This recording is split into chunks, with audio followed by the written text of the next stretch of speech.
Octane Growler. My name's Brian Fairley. I am the owner of Brian's Beer and Billiards. We were established in 1981, so in March of this year we'll be here 32 years. Right next to the bar we have Big B's Barbecue, which is where the food comes through a little tiny hole in the wall.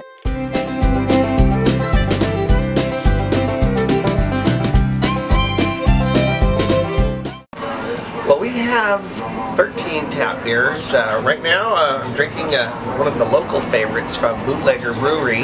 This is their Palomino, their most popular one, and Bootlegger's only been in existence about 5 years, but they are a huge success story here in Fullerton area and in growing every day. We have a few other micros. One of my other favorites is a new straw product called Goose Island. That's an IPA.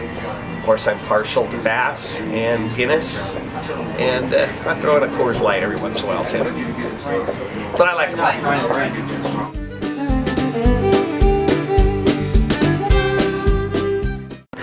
Well, the brewery is actually in Placentia, which is very close by. They're also a highly renowned brewery. They've been doing really, really well. They went to Denver and they got some awards. They do a lot of Belgian style in a wine bottle with the caged cork type of format.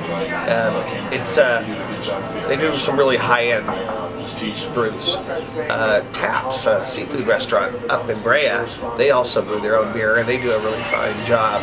Other local ones a little bit further away, Hangar 24 is out in Redlands, and they're very popular. Their Orange Beet being their flagship, but they have a lot of other good brews. There's also, just here locally, Evans, Noble Ale. Micros have been popping up all over the place. Well, when you're talking barbecue, it's kind of like a seafood restaurant. Volume is what you need because you're kind of cooking today for what you're going to be serving tomorrow, and you have to have an ongoing thing. The product's got to be fresh, it's got to be consistent. So all good rib joints are places that really specialize in ribs and the other barbecue fare around. With our ribs, one of the main things is really consistency. Number one, we buy consistently from the same two vendors that we have for close to 30 years. And we get a very consistent product. And we, the guys that prep our ribs, in particular Ruben back there, he's been doing it for us for over 20 years. So we have a lot of consistency there. And consistency is very important in any restaurant's fare. It could be anything from our PBR to your most expensive one from the brewery, but I think a good IPA is good. It's got that sort of that hops and that kind of clean finish that gets the barbecue sauce and the whole thing working. And I think whenever you have a ribs barbecue sauce, you probably need a beer or a wine that'll stand up to that. Well, micros just weren't around when we opened this bar. Believe it or not, I only had one beer on tap. We had two handles, the same beer on both handles. We had Coors Banquet, and that was it. The reason we had two handles was because we were very busy, and when one ran out, you didn't have to stop, you had the other, but we had no other tap beer.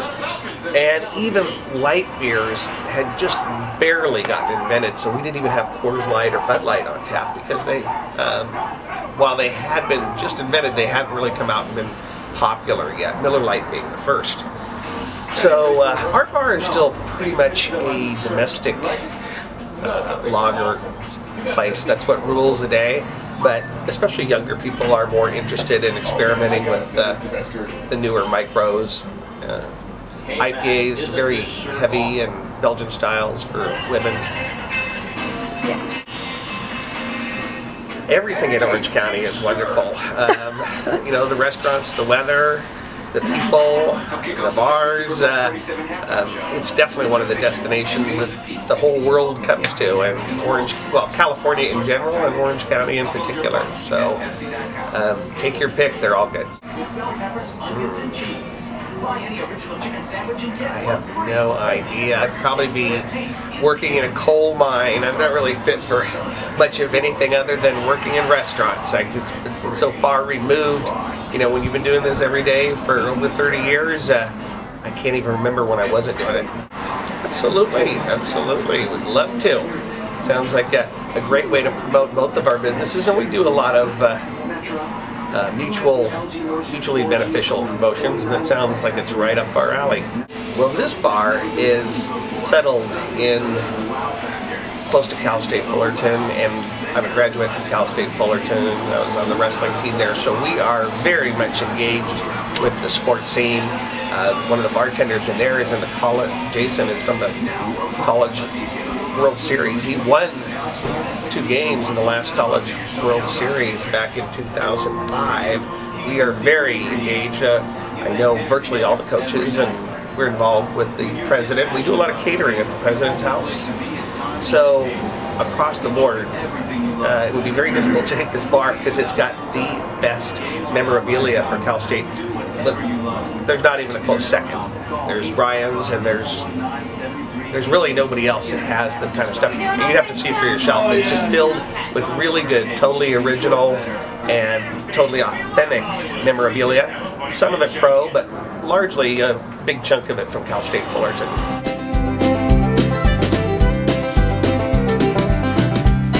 I don't really know enough to tell anybody how to get into the brewing it themselves.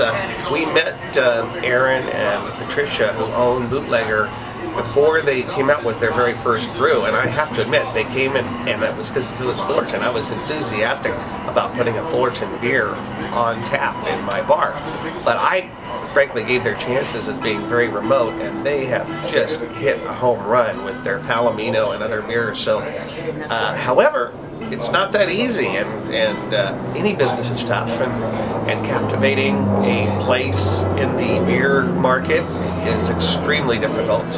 So I wouldn't know how to tell them that. As far as the bar or restaurant industry, you know, if you're doing what you love, as they say, you never work a day in your life, and you have to really enjoy serving people, and you have to be able to serve people in such a way that it becomes natural to you, and because you enjoy serving, and not everybody is cut out for that. I would ask yourself that first, and then just be happy working 20 hours a day.